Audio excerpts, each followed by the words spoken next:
Israeli सेना ने दक्षिणी लेबनान में आईडीएफ के जमीनी एक्शन का वीडियो जारी किया। इजरायल के मुताबिक सुरक्षा के लिहाज से दक्षिणी लेबनान के कई इलाकों में सैनिकों की तैनाती की गई है।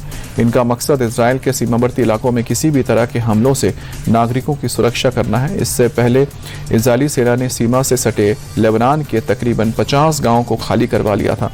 इजरायल के मुताबिक हिजबुल्लाह के खिलाफ लेबनान में हुए इस स्ट्राइक में अब तक 70 लोगों की मौत हो चुकी है, जबकि 400 से ज्यादा लोग घायल हुए हैं। मिडिल ईस्ट में जारी जंग के बीच पहली बार सामने आया हिजबुल्लाह के चीफ नईम कासिम का एक वीडियो, जिसमें वो इजरायल के साथ जंग जारी रखने का ऐलान करते दिख रहा है।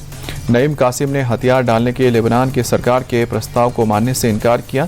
कहा कि जब तक इजरायल का कब्जा तब तक उनका विरोध हथियार रखने का हक जायज। लेबनान के नेताओं ने इजरायल में दागे जा रहे हिजबुल्लाह के मिसाइल्स को अवैध करार दिया है।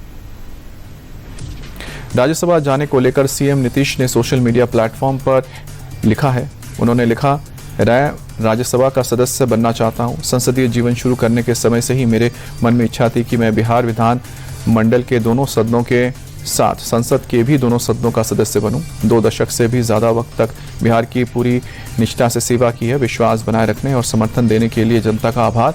जो भी नई सरकार बनेगी उसको मेरा पूरा सहयोग। नीतीश कुमार के राज्यसभा जाने से जेडीयू कार्यकर्ताओं में रोष है। सीएम आवास के बाहर सैकड़ों कार्यकर्ता जुटे, जमकर नारेबाजी की। सीएम आवास की बैठक के लिए पहुंचे हिलसा से जेडीयू विधायक कृष्ण मुरारी शरण को भारी विरोध का सामना करना पड़ा। नाराज कार्यकर्ताओं ने विधायक की गाड़ी को घेर लिया और उन्हें अंदर जाने से भी रोक दिया। भारी गुस्सा देख विधायक ने अपनी गाड़ी को तेजी से बैक किया और वहां से निकल गए। नीतीश कुमार के बेटे निशांत की ओर से भी आज बिहार की सक्रिय राजनीति में एंट्री की बात है।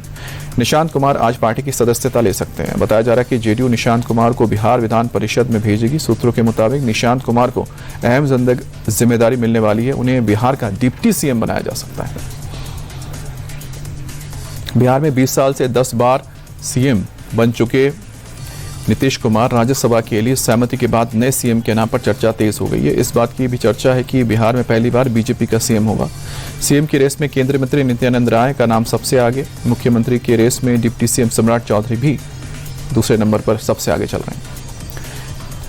नीतीश कुमार का राजनीतिक सफर दिलचस्प रहा, संघर्षपूर्ण रहा। 1985 में नीतीश ने निर्दलीय उम्मीदवार के रूप में विधानसभा में कदम रखा। 1989 में पहली बार संसद में पहुंचे और केंद्र में मंत्री भी बने। 1994 में जॉर्ज फर्नांडिस के साथ समता पार्टी बनाई और यही उनके राजनीतिक जीवन का अहम मोड़ साबित हुआ। 1996 में वाजपेयी सरकार में रेल मंत्री बने और कृषि मंत्री भी रहे। सन 2000 में केंद्र से बिहार लौटे और पहली बार सीएम बने, लेकिन 7 दिन की सरकार चली। 2005 में फिर सीएम बने और फिर 20 साल में 10 बार सीएम की कुर्सी पर बैठने का रिकॉर्ड बनाया।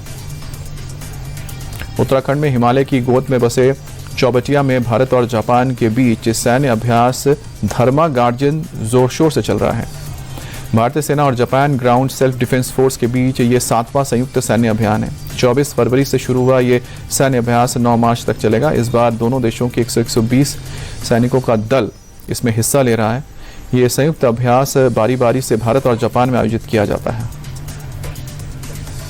दिल्ली के सदर बाजार में भीषण आग लगने की घटना में 2 लोगों की जान चली गई। इस हादसे में शख्स बुरी तरह से घायल भी हुआ। ये आग 12 टूटी चौक के पास एक 4 मंजिला इमारत में लगी। आग प्लास्टिक के खिलौने के कारण तेजी से फैली और आग की ऊंची लपटें पूरे इलाके को अपनी चपेट में ले लिया। दमकल की 20 गाड़ियों ने मौके पर पहुंचकर आग पर काबू पाया।